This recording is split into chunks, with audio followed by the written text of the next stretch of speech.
মাননীয় স্পিকার, আপনাকে ধন্যবাদ। আমি ৭১ বিধিতে মাননীয় পানি সম্পদ প্রতিমন্ত্রীর দৃষ্টি আকর্ষণ করে নোটিশ দিয়েছি। আমার নোটিশের উত্থাপনীয় বিষয় ভোলা জেলার দৌলতখান উপজেলার মদনপুর ইউনিয়ন রক্ষায় বেড়িবাঁধ নির্মাণ প্রসঙ্গে। আমার নির্বাচনী এলাকা দুইটি উপজেলা নিয়ে গঠিত, দৌলতখান এবং বাঁওয়াদিনে। এই দৌলতখানের ৯টি ইউনিয়নের ভিতরে এই মদনপুর একটি বিচ্ছিন্ন ইউনিয়ন।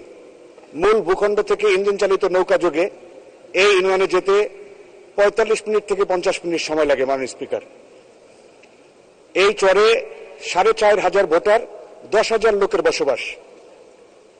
বাংলাদেশে যখন প্রথম স্যাটেলাইট উৎক্ষেপণ করে তখন এই দুর্গম চরে আমরা আমাদের মাননীয় তথ্য প্রযুক্তি বিষয়ক উপদেষ্টা সজীব মহোদয়ের সাথে এই বিচ্ছিন্ন চরে বসে আমরা 1-to-1 কথা বলেছি স্যাটেলাইটের মাধ্যমে।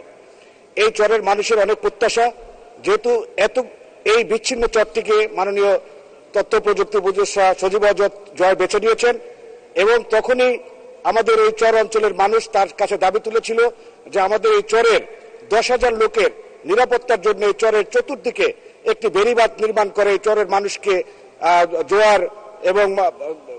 জোয়ার বৃষ্টি থেকে রক্ষা করার জন্য।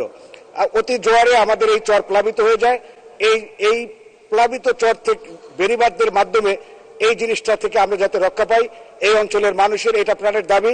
যার কারণে আমি আজকে মহান জাতীয় সংসদে মাননীয় পানি সম্পদ মন্ত্রীর দৃষ্টি আকর্ষণ করে নোটিশ দিয়েছি।